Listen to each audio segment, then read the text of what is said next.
So you all like sitting at the back. You all like to hide at the back of the room. Yes? So, I'll wait a moment for more people to come in.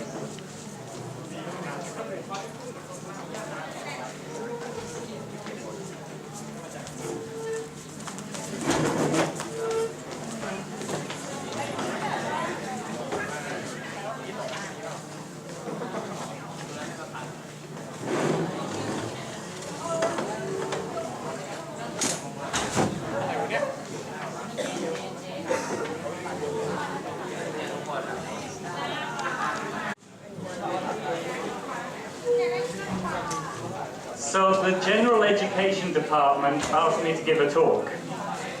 So I want to try and do something which is, I think, should be interesting for you.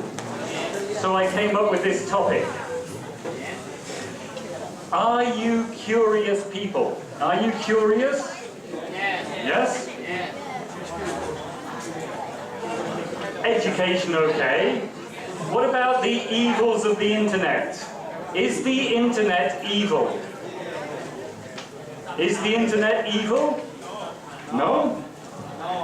Okay, maybe we'll find out a few things. I don't teach undergraduates very much, but when I do, I always start classes with a task. So I'm going to start this class with a task. And it's about cogs. And this is a cog. And what cogs do is cogs rotate. Easy. Now, if you have a chain of cogs, here we have 6 cogs, an even number of cogs. Then if you start one rotating, they will all rotate. Because one goes clockwise, one goes anti-clockwise. So if you have an even number of cogs, they rotate. If, however, you have an odd number of cogs in your chain, what happens? Not working. It doesn't work. They get stuck. So, I'm going to start with a task. Your task is to design a single chain of cogs with an odd number of cogs in it where the cogs do rotate. So you can have a minute to think. Try and draw a single chain of cogs with an odd number of cogs in it where they do rotate.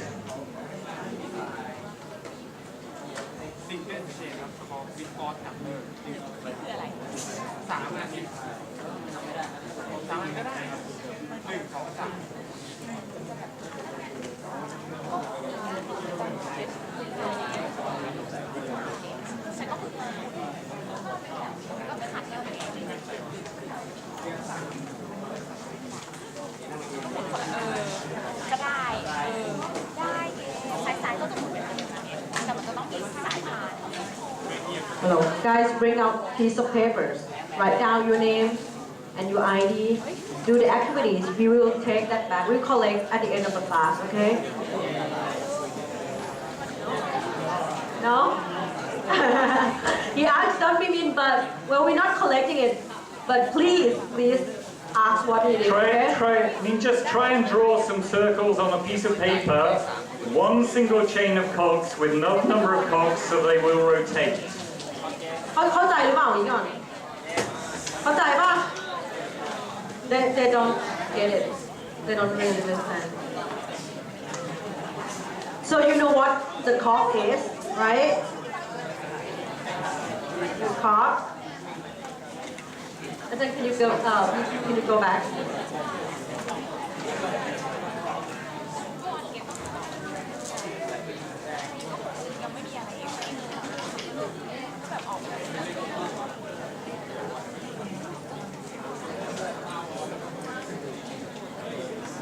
Okay, Ajahn gonna explain it again. Listen carefully. Listen carefully. Can you please explain it again? Okay, thank you. So you have a cog, and a cog rotates.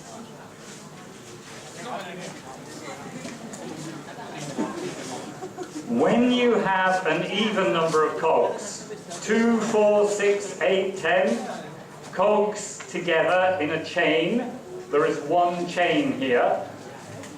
When they rotate, they'll all rotate, because this is going anti-clockwise, this one clockwise. Yeah? But if you have an odd number of cogs, here 7, so 5, 7, 9, they stick, they don't rotate. So your job is to make a single chain with an odd number of cogs, 7 cogs, 9 cogs, where they will rotate.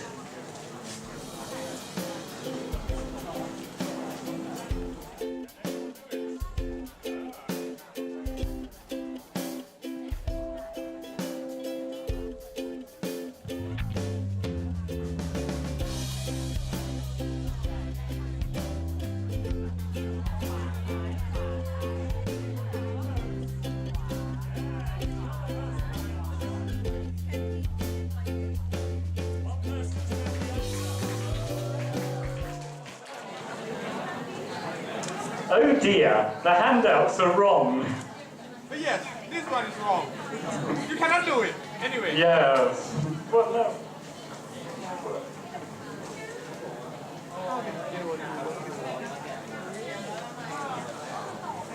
Don't my handouts wrong. พูดน้ำมานานแล้วมันไม่เห็นจะได้แบงค์ได้ปะ Oh dear, the handouts are wrong. What it should be, yay, a mistake. One of them should be in the opposite side. Yes, because if you look at it, if this one's going this way, this should go this way as well. The arrows are wrong on the back. The arrows are the wrong direction on the back. Yes? Because at the moment, this one is going clockwise, but this one is going the other direction. So, if you change the arrowheads on one side, change the arrowheads on one side.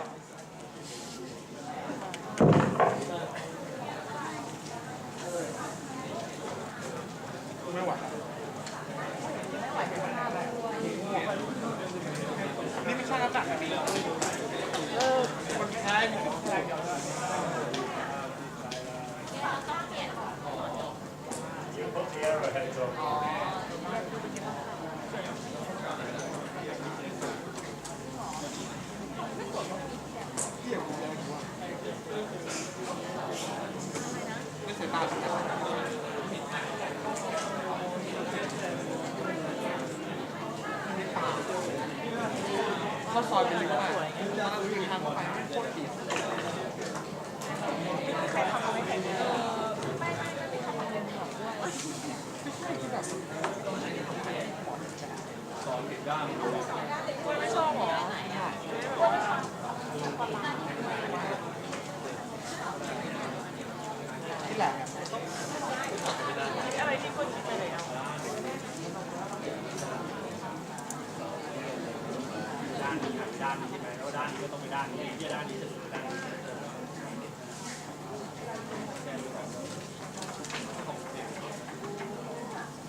Change your arrowheads.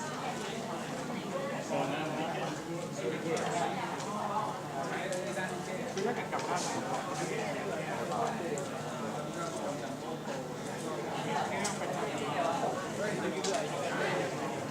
So if you change your arrowheads, when it's a straight circle, it doesn't work. But if you put a twist in it, it works.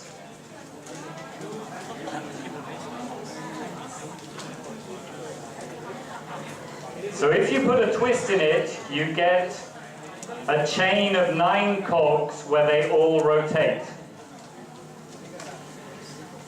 Does anyone know what is this shape called? What is this shape? Does anyone know what you call this shape?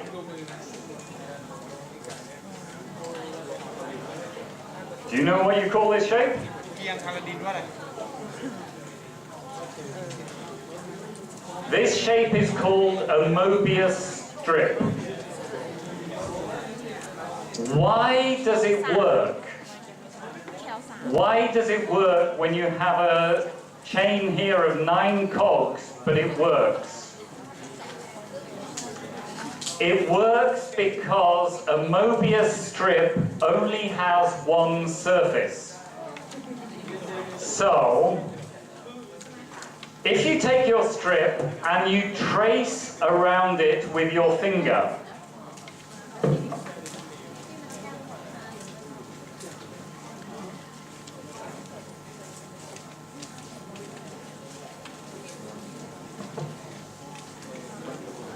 you never stop. If you have a normal circle, you can go around, you have an inside and an outside. With a Mobius strip, there is no inside and outside. There is only one side.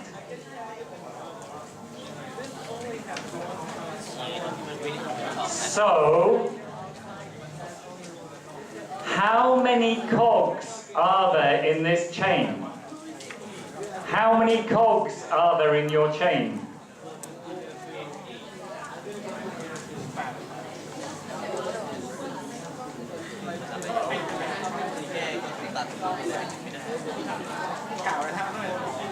How many cogs are there in your chain? Are there 9 cogs in the chain here? No. There are 18 cogs. This chain has 18 cogs. You can count them.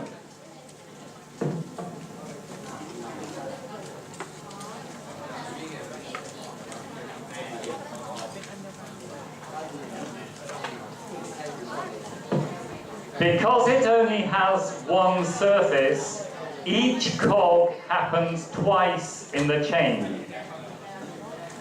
So this is why you can make a chain of cogs with an odd number of cogs that will rotate.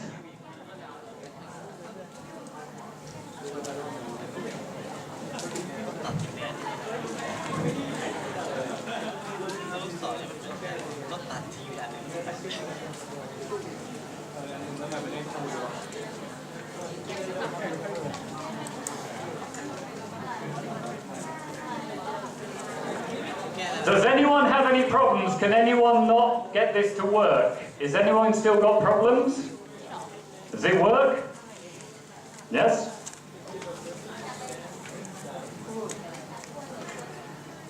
Okay, so what we're looking at here is a Mobius strip. Where else can you find a Mobius strip?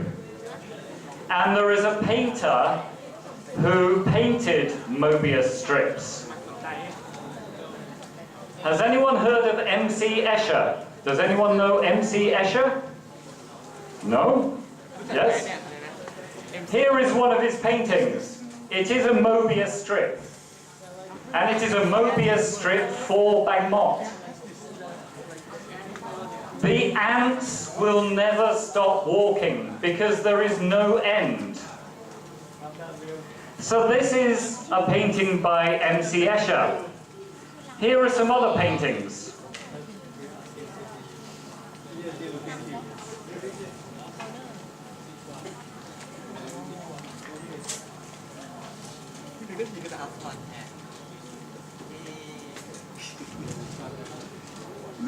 The last ones are actually quite famous. Did anyone watch Night at the Museum? Part 2, Part 3? It has this painting in it. This painting appears in that film.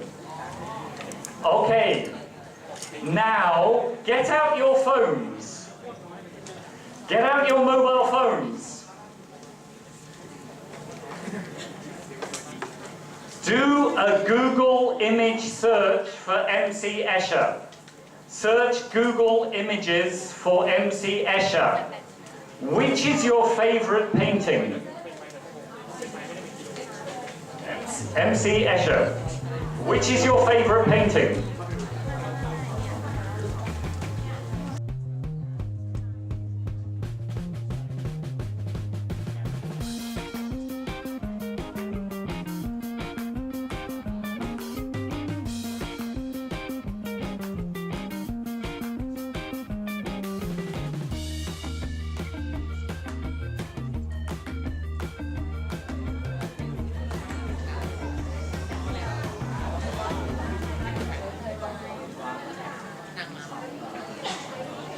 Are they good pictures? Active. If you want, we could do a lesson on the mathematics of MC Escher's pictures. But I don't think you want that. So, okay, here comes the difficult part. Put your phone away. This is the difficult part. Put your phone away now. You see, it never works. Put the phone away and start listening now. Yes. So, I am an English teacher, but I start lessons, when I teach English, I start lessons with something like this. Is this teaching English? No. So why do I do it? One reason, to get people thinking. When you try to make your chain of cogs, hopefully you're thinking a lot. You're thinking about something different. But probably most importantly, you become curious. I'm guessing, I think 99% of people did not know MC Escher before. Now you know something. He's interesting. It's nice. They're good pictures. Maybe this evening you will look at them again. Try and work out how do they work. Why does the water in the waterfall flow down but starts at the beginning again? How does it work? So hopefully you will become curious. And for me as a teacher, I believe that helping students become curious is an important part of my job. But maybe the university doesn't agree, I'm not sure, but I know that the Ministry of Education does not agree. The Ministry of Education does not believe that students should become curious. There are different views on the purpose of education. And normally most people think there are four main purposes for education. Four possible purposes. Unfortunately, you can't do all four at the same time. If you are a university organizing a curriculum, you have to choose one. If you are the Minister of Education, you have to choose one. So, I've given you the four purposes here.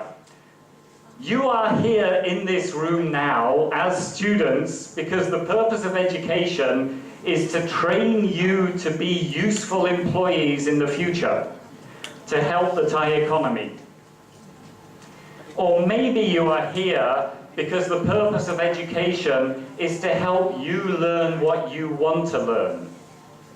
Or maybe you're here because the purpose of education is to stimulate intellectual growth, just give you more knowledge, irrespective of whether the knowledge is important or not. Or maybe the purpose of education is to change society. Society is unfair, so the goal of education is to make society fairer. Now, I'm going to ask you two questions about this list. First of all, which of these do you like? Which of these do you think your university education should be? You can only choose one. Which one do you like?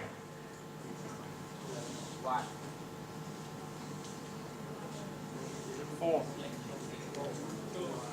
Four. Okay, I'm going to ask for a show of hands. But everyone must raise their hand once, but only once. So, who wants their university education to be number one? Raise your hand if you think number one.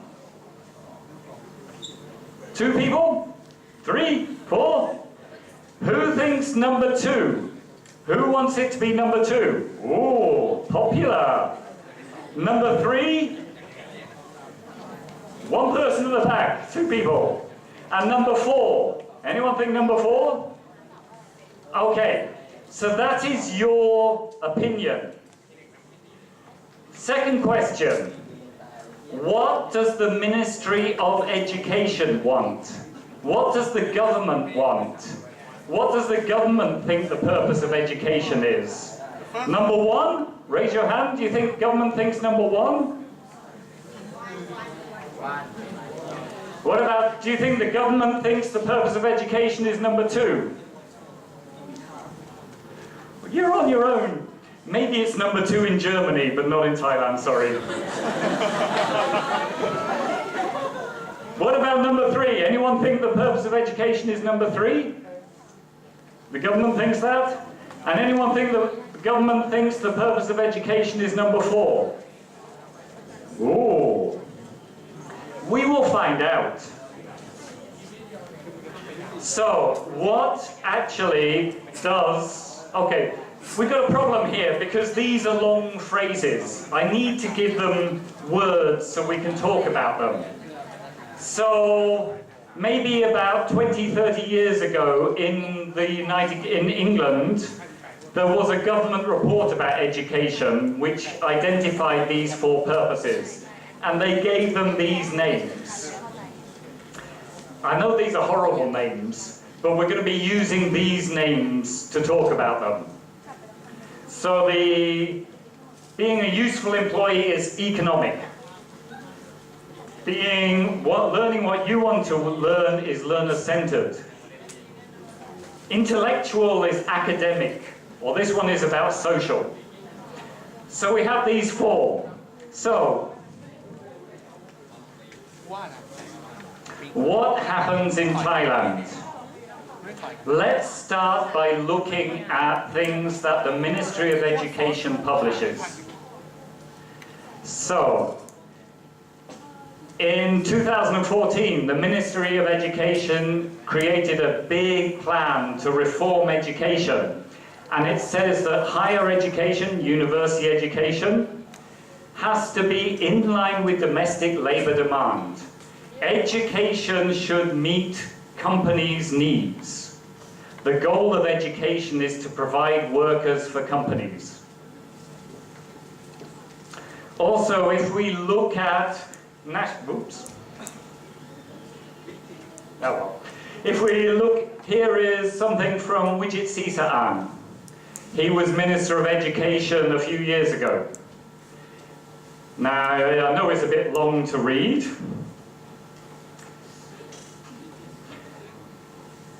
But it is about produce a valuable workforce, improve countries' competitiveness. You will be knowledgeable workers. The company's economy will improve. The goal of a university education, according to Wijit Sisaan, was to improve the economy. You are here at a university to improve the economy.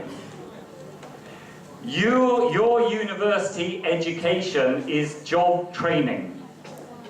That's what the Minister of Education believes. The Minister of Education believes that the goal is to make you better workers.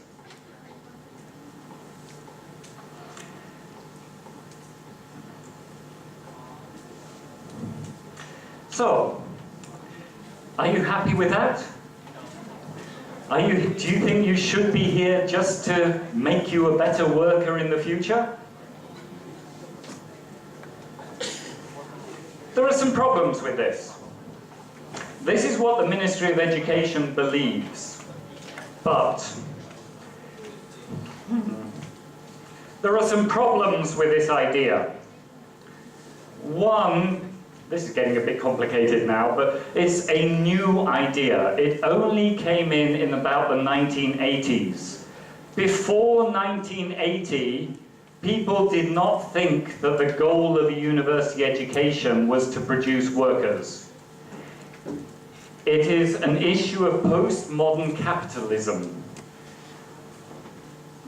It's nowadays the whole of politics, the whole of society has a very heavy economic emphasis. Economics drives society. Economics drives politics.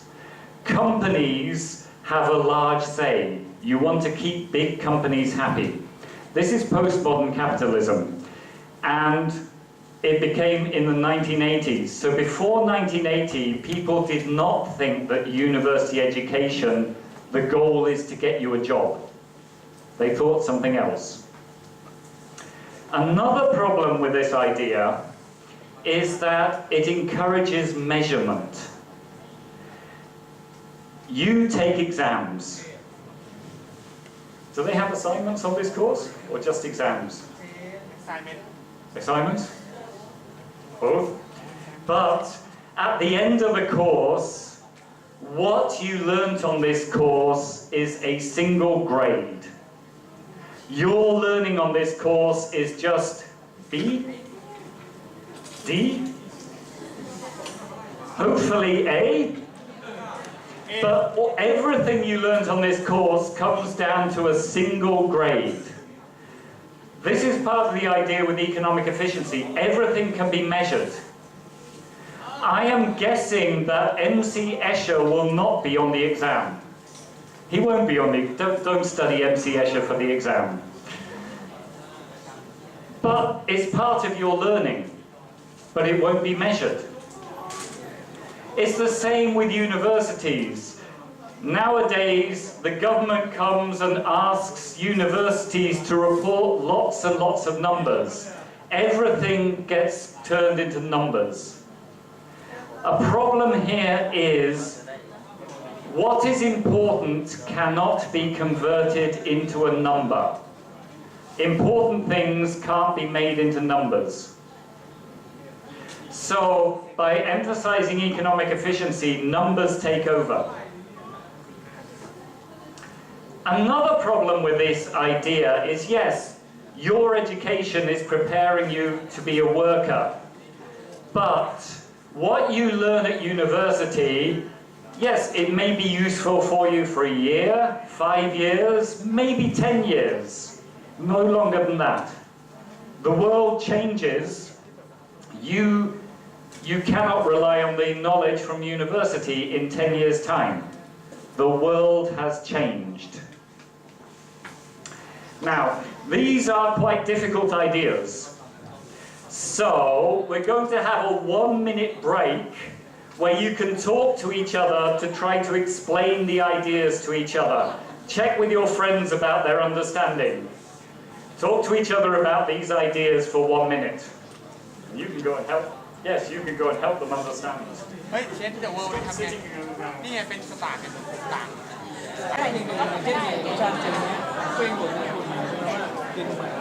Okay, hopefully... Okay, you can stop explaining now, thank you. Now, there is another problem with this idea. Are you all from the engineering faculty? Are you all engineering? So, you have heard of ABET. ABET is the American Association of Engineers, which provides accreditation for engineering courses. And ABET has a list of things that an engineering degree should do.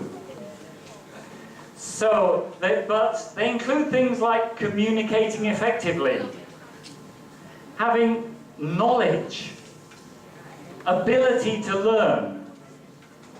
These are not things which are measurable. you cannot measure ability to learn. It's very difficult to measure knowledge of contemporary issues. So even for engineers, the things you are supposed to be getting from your degree do not match the economic efficiency model. So, the Ministry of Education likes economic efficiency, but it has problems. So, what about the others? We had economic efficiency. What was the second one? Anyone remember? That was number 3. Number 2 was learner-centeredness. Is there anything about learner-centeredness in Thailand? And the answer is yes. No, it isn't. Yes, it is.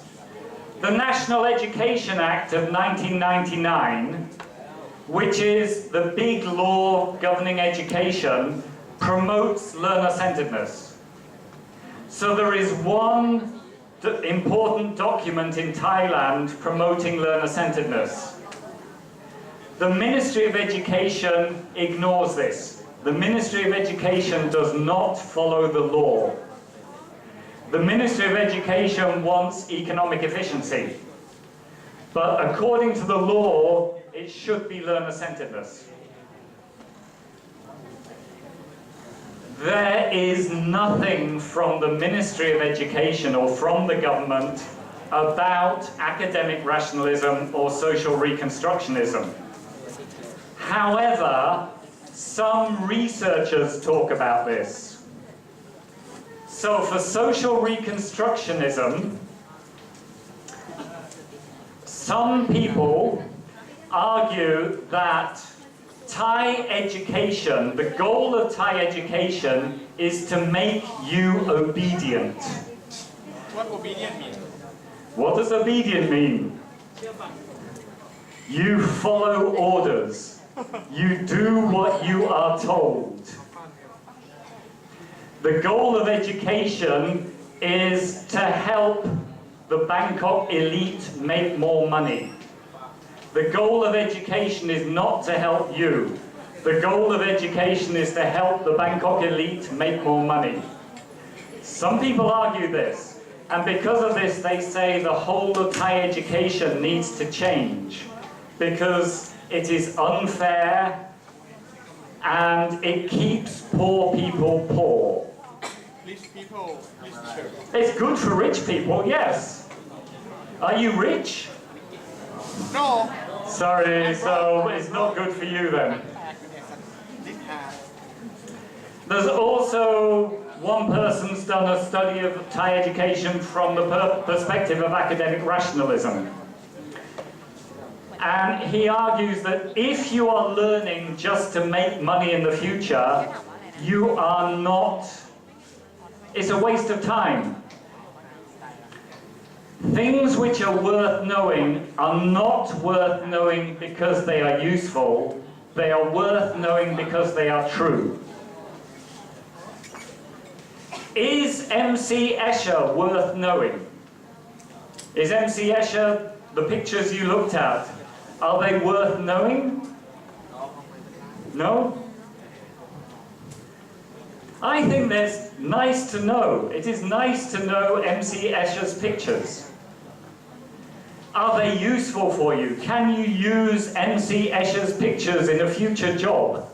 No. But does that mean, so they're not useful, but they are still worth knowing? Not everything that is worth knowing is necessarily useful. Now, I asked you your opinions about which of these 4.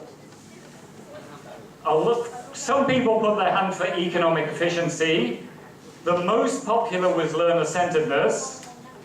2 people chose academic rationalism, and maybe about 20 people chose social reconstructionism. My choice is academic rationalism. So the 2 people who chose that, I like you, yes, you chose academic rationalism, yes? Yes, nice person, good man. So, but why Why do I think academic rationalism is important? ไฟมาเลยไหม Key issue here, what is the purpose of education? ไฟมาเลย If we want to know this, maybe we need to know what do important people think. So, let's start with someone very important, Socrates. Who has heard of Socrates? อะคิมิดิส You're the only person who knows anything in this room. He's the only person who knows MC Escher, only person who knows Socrates. When did Socrates live? แบงคอก It's about 2,500 years ago. So about the same time as the Buddha. Where did Socrates live? Greece. Yeah, someone else knows. He's a famous Greek philosopher. And he said, knowledge should be sought with a view to the beautiful and the good. Nothing about useful. Knowledge is just beautiful. Knowledge is good. It's not that knowledge is useful. A similar one. Aristotle. Who's heard of Aristotle? อ๋อ Oh, I know I know we got 3 people this time. You're not alone. Don't worry. that's my mom So Aristotle said, education's end is the pleasure of knowing. The goal of education is to enjoy knowing. It's not to have something useful. Now, maybe you are thinking, these are 2,500 years ago in Greece. The world has changed. This is irrelevant. It's not important anymore. However, ไม่น่าเกิดเลยต่อมาม้าโลกคุณนี่เป็นไร in history, which society has had the greatest impact on mankind? Which society has changed mankind the most? Ancient Greece. Science started in ancient Greece. Before ancient Greece, there was no science. Philosophy came to the fore in ancient Greece. Mathematics started in ancient Greece. Euclid, Pythagoras, they were Greeks, ancient Greeks. Ancient Greece has contributed more to mankind than any other society. So maybe we should listen to them. Even though the world has changed. Maybe if we listen to them, we can contribute more. But it's not only ancient Greece. People throughout history have had these same ideas.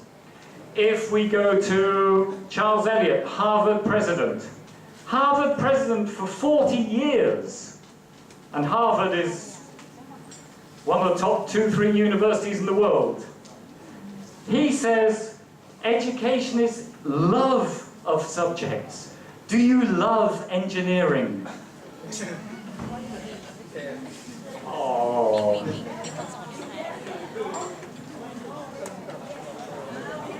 You don't learn for another purpose. You learn because you love to learn.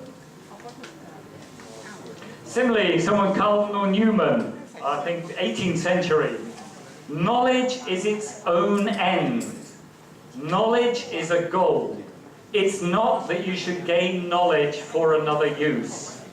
Knowledge is a goal in itself.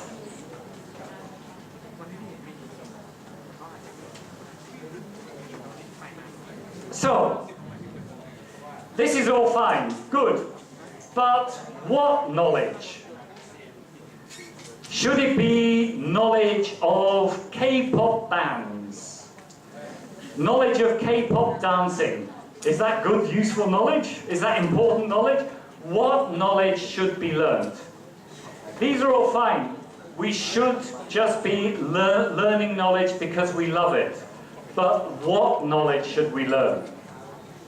And historically, again, traditionally, there has been a list of books which everyone should read.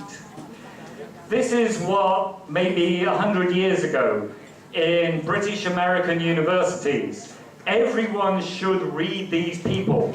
It was called the traditional Western canon. You've heard of Shakespeare? Yes? You've heard of Darwin? Tolstoy? Freud? Maybe some of them you're not so certain about. But the idea was these are the good things to read. The problem, there's a couple of problems with this. One, some of them are really boring. Some of them are very, very boring. Not everyone, no. I say Kafka is fun, Darwin is an interesting read. But there's another problem. All of these are dead white European males. Yes, there. There is a cultural bias. There are no Thais here, no Chinese, no Asians. They are all dead white European males. There's no women. This is a problem. It suggests it's the people, the people who make lists of what knowledge is worth reading were white European males. And they chose books by white European males. This is a problem. And it's come into something in American universities. In American universities now, there are culture wars. Who is this? Shakespeare. And in American universities, some people say you should study Shakespeare. Some people say you can study anything, everything is good. So there is a difference between high culture, Mozart, Shakespeare. If you want a film, maybe Citizen Kane. You've never watched that film. Have you watched Citizen Kane? Oh, but you've heard of it. No, no. These are things like the dead white European males. Other people say you can study Justin Bieber. Yes, yes. Oh, 50 Shades, okay, yes. You can study 50 Shades of Grey. Good. Some people say the music of Justin Bieber is the same quality as the music of Mozart. There is no difference. Love yourself. Some people say this. So there is an argument in American universities about whether you should know high culture or popular culture. So, high culture people argue this is quality. That popular culture is no quality. People who like popular culture are called relativists. They say there is no true quality. Everything can have quality. Anything can have quality. It is all a matter of opinion. Now, we're going back to my beliefs. Now, I do not believe that you should be studying 50 Shades of Grey, sorry. I think that Justin Bieber's music is rubbish.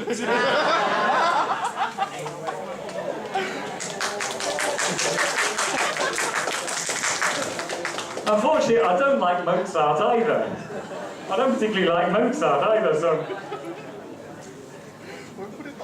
So what do I believe? I believe that quality exists. There are some things are better quality than other things. But quality is not only the high culture list. Some popular culture can have quality. And quality can be accessible. You can it's not difficult. If you think of books, some quality books are easy to read. They're not all difficult, boring books. So what sort of things might I count?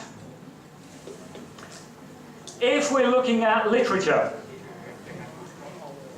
okay, we have Tolstoy and people like that, but maybe things like Animal Farm by George Orwell is definitely culture. Personally, I would say Game of Thrones is very high quality writing. Have you watched Game of Thrones on HBO? Yes. Do you like it? Yes. Do you like Tyrion? Yes. If you read the books, they are very well written books. I would say that Game of Thrones is high quality. But again, George Orwell was British, George R.R. Martin is American, so I'll include a tie. Personally, I think Chok Mai Jak Mung Tai is a good book. Has anyone read it? No. Have you read it? No. Why do you know nothing about your own culture?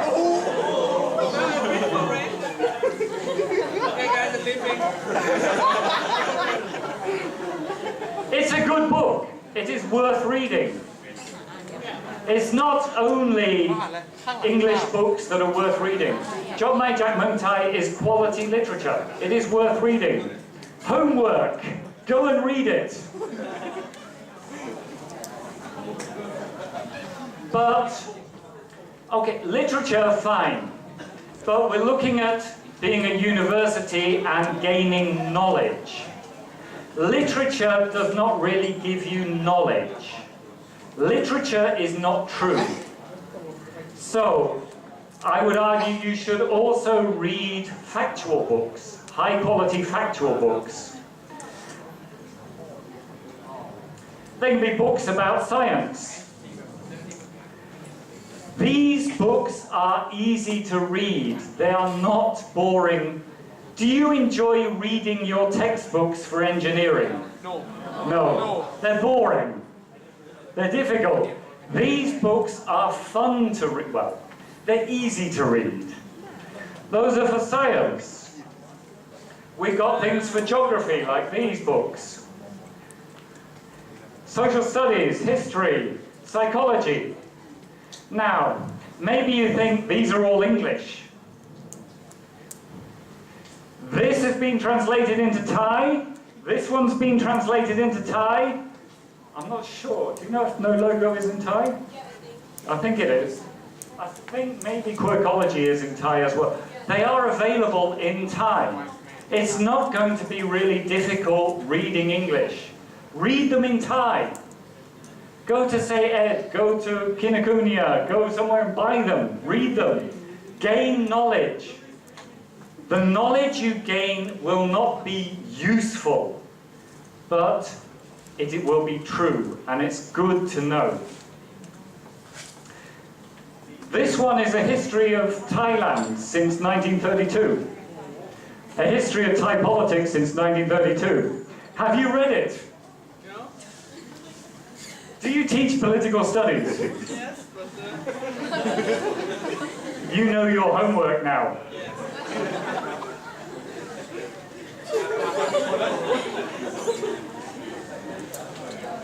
Now, maybe you're thinking, I'm very old-fashioned. These are books. Aren't they available on the web? What about the internet? So, we need to be thinking about, should you be reading books or should you be reading the internet? Let's start with some statistics. 4.4% of Thais read books regularly. How many people here read at least one book for fun every month? Once a month you read a book. 2, 3, 4, 5. Why don't you read books? They're good.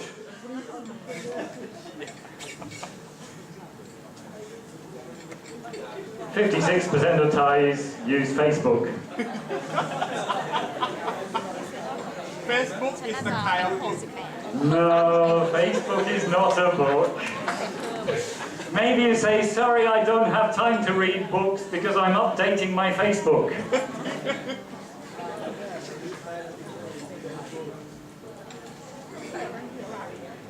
A key difference between a book and the internet. Books give you deep arguments. You can get something complex. You can get the full argument.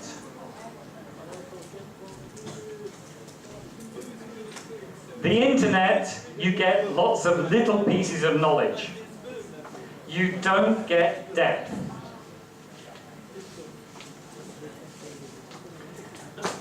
With a good book, you can lose yourself in a good book. With the internet, oh, I want to go and look at this. Oh, I need to look at a video of a funny cat. You get distracted. You don't stay on the same website and go deep. Most websites are not deep. You keep on jumping from website to website to website. The key issue is probably books can give you quality, the internet can give you quantity. If we think back to MC Escher, I asked you to use the internet to look for pictures by MC Escher. It's useful, it's good.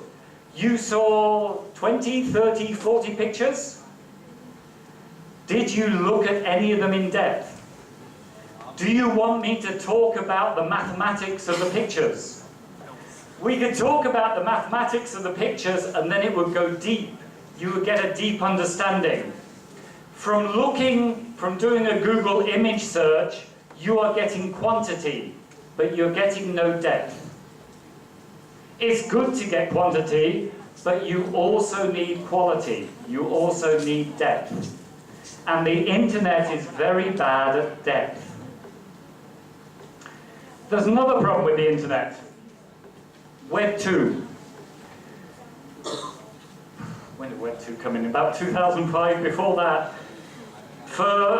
When I started using the internet, early 1990s, you just read what other people wrote. It was one way. The webmaster writes everything, you just go and read. Now, you are always posting. You post on web pages. So this is called the democratization of knowledge production. Before about 2005, if you wanted to write something for lots of people to read, you needed to be a journalist. You needed to have your own website. You needed to write a book yourself. Now, everyone can write things for other people to read. How often do you write? Who uses Pantip? Anyone use Pantip? No? Yes? Do you post on Pantip? No. No? But you can post on Pantip. And other people can read it, easy. Yes. And it's open to everyone to read. This is democratization of knowledge production. Everyone can create things for other people to read. The problem with this, most of what people write is rubbish. Yes. 90% of the information on the internet is rubbish. So it's a nice idea. Everyone can produce knowledge, but most people are not experts. Most people are not worth reading. It's rubbish. So, I'm going to look at 3 problems which I see with the internet. 3 major problems with the internet. The first one is that the internet promotes surface thinking. When we look at the internet, it grabs our attention and then you get a notice of a message. And then oh, hang on, I'll click on this instead. You keep on getting very surface. You get distracted. You go to another place.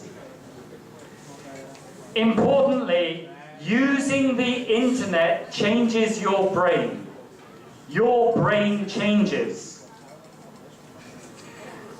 If you use a lot of social networking, your brain has changed so you have a shorter attention span. You find it difficult to concentrate because of distractions. Messages come up. You can't concentrate. So the internet, using the internet a lot, means you find it difficult to think deeply.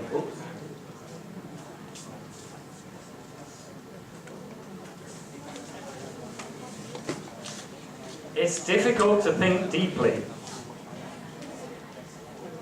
You have a short attention span. You become bored easily. And the things which are popular on the internet are popular because they have catchiness. They are not popular because they have a depth of argument.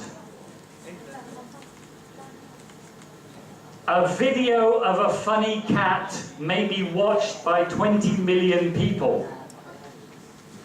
An argument about the purposes of education will be read by 3 people. Popular things on the internet are because they attract attention, not because they have quality.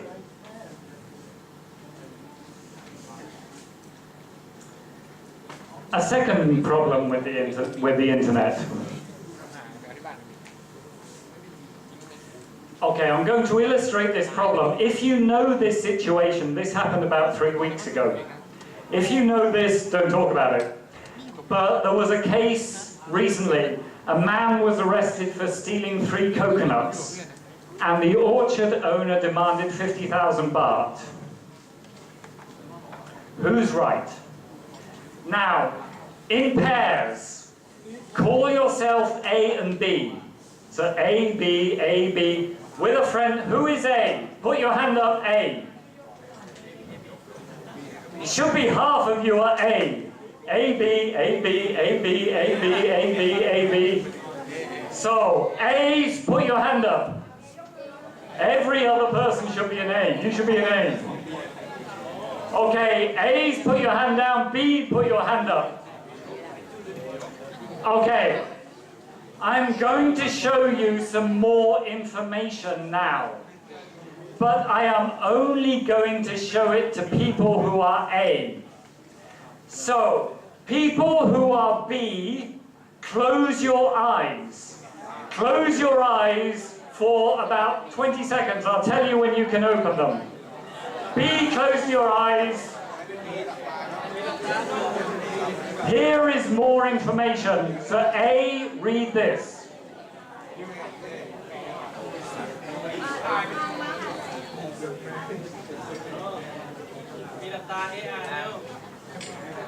Okay?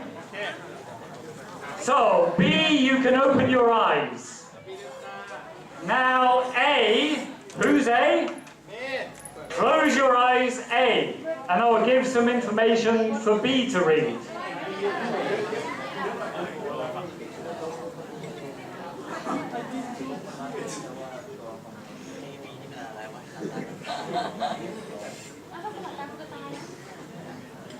Okay? So now, A and B, you can talk together. Who is right? The person who stole the 3 coconuts or the orchard owner who demanded 50,000 baht? Talk to each other now. You can stop discussing now. But when you started discussing with each other, did you agree? You disagree? This is what happens on social networking sites. On social networking sites, you get a story like this. People hear one side, and they make judgments. And they post on the website saying, oh, the orchard owner is an evil person. The poor man has a pregnant wife. They are sympathetic. They talk about one side only. And then they learn the other side, and everyone changes and starts criticizing. Social networking sites often have very strong criticisms. Does anyone here use dramaaddict.com? Does anyone go to dramaaddict.com? Yes. So you see lots of judgments about behavior. Everyone is judging other people's behavior all the time. Even though you know nothing. Society is becoming more judgmental. Society is becoming intolerant. Social networking promotes intolerance. Social networking promotes divisions in society.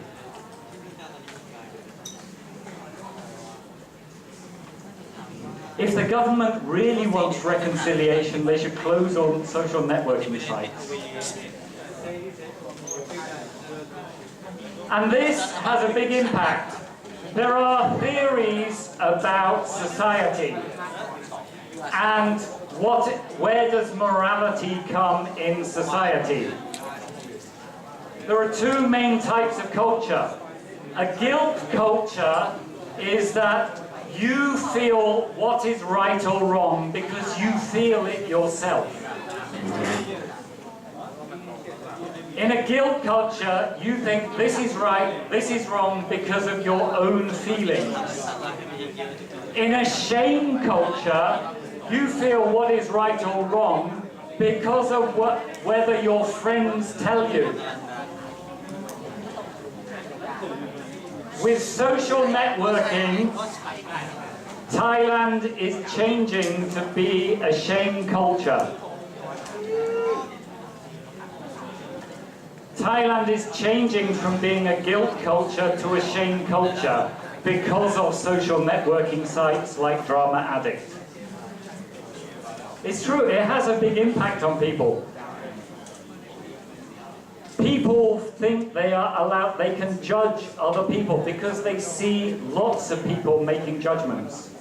You start judging people, and society becomes intolerant. So that's the second problem with the internet. A third problem. So, everyone who has a Facebook account, raise your hand.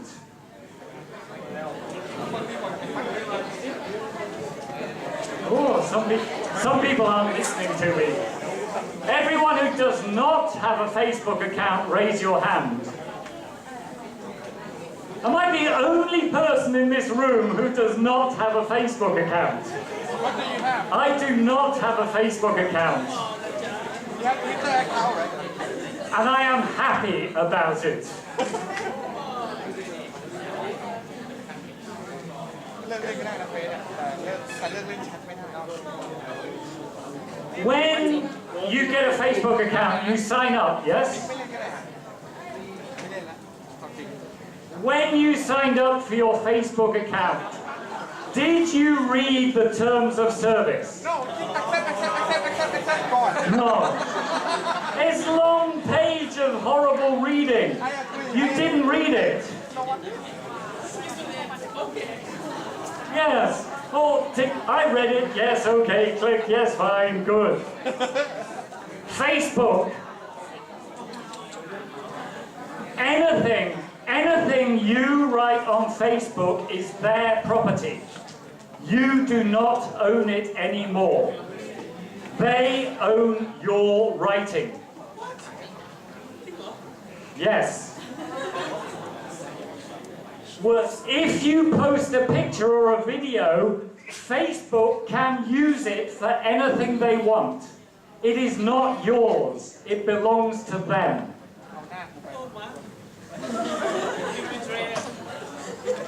It doesn't matter that you have not friended Facebook. It doesn't matter. Anything you post on Facebook belongs to them. Think before you post.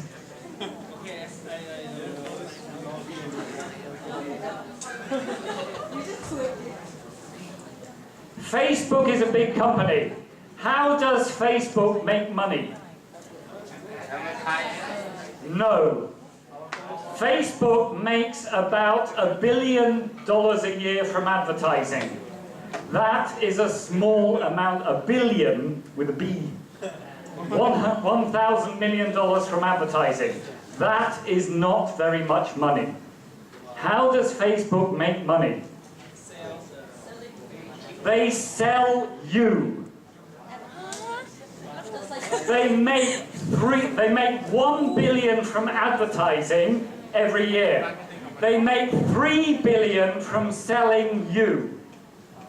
You belong to them. They are selling your information.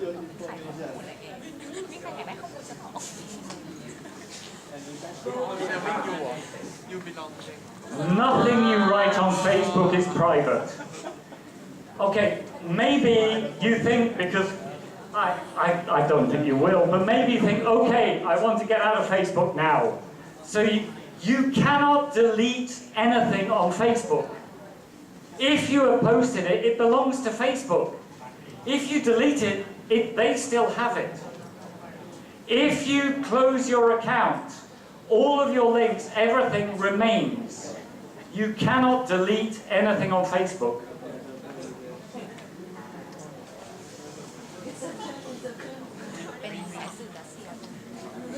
Basically, if you're paying for something, fine. If you're not paying for it, you are not the customer. You are the product. You are the thing being sold.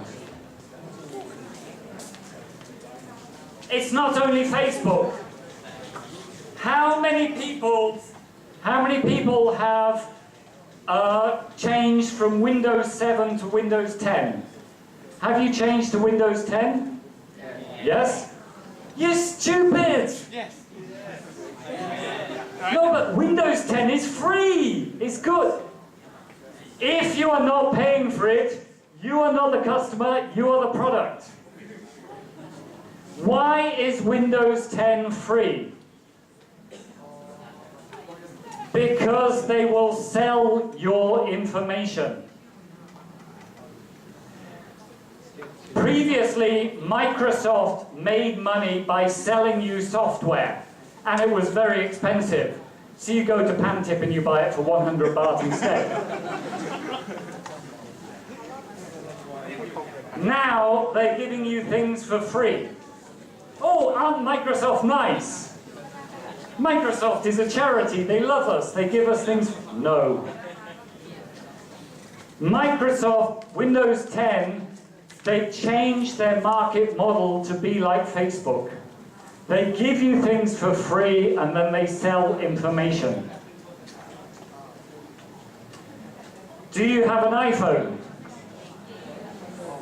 How much time does your iPhone spend sending information to Apple?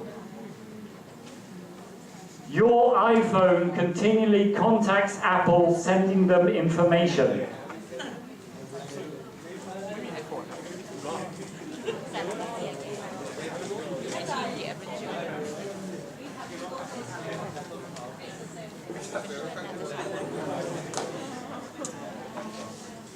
You are now a product being sold.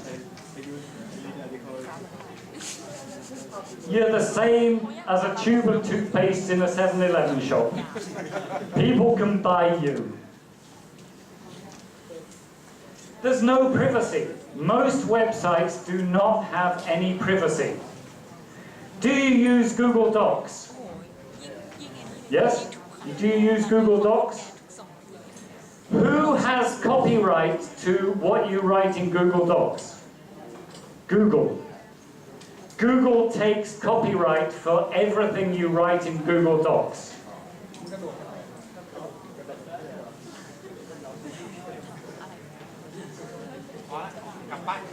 If the Harry Potter books had been written in Google Docs, Google could have taken the copyright and made all the money. Yes, they're not going to do it, but the terms of service for using Google Docs, you give them copyright over everything you write. You need to be careful.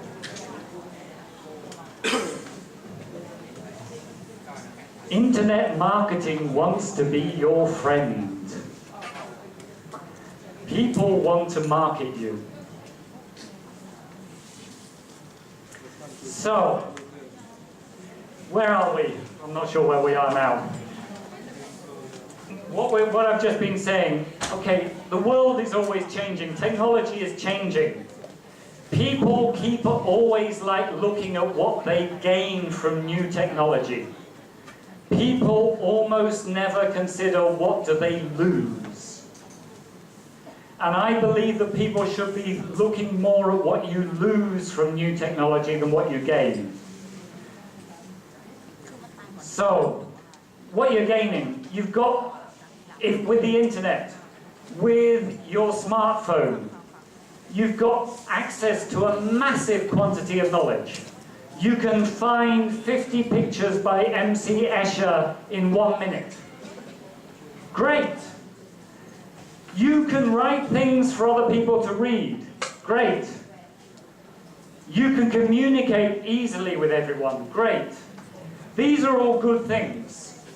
But we also need to think about what did you lose. With the internet, you lose depth of knowledge. Everything is on the surface. Everything is little pieces of information. No deep argument. With the internet, you lose time just to sit and think. Sitting and thinking is bad. I've got to check my status. Oh, there's a line message. Oh, you just don't sit and think anymore. People don't do this. There's very little emphasis on quality. Everything is about how attractive something is, not how good it is. People make judgments more easily. There is less tolerance for others. And there's very little privacy. Anything you post on any social networking site, they can use it. Now, maybe I did this presentation, a version of this before, and somebody would say, oh yes, I'm old-fashioned, I'm old already, I'm just a grumpy old man moaning about technological change. Change is bad. No, the internet has uses, but people need to be careful about what you're losing as well. And as a teacher at this university, going back to education at the beginning, I would say we need to be promoting quality knowledge. It's not only, the internet is not enough. You need to read books because you need quality knowledge. You need deep knowledge, not just lots of little pieces of information. Oops.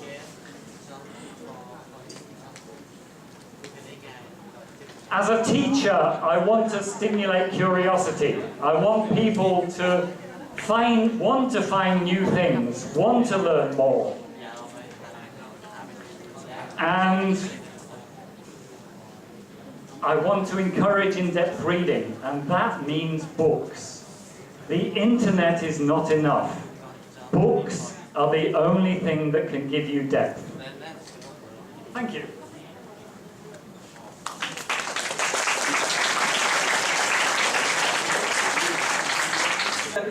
For a very good presentation that I've been the last day, right? We don't know how bad it is.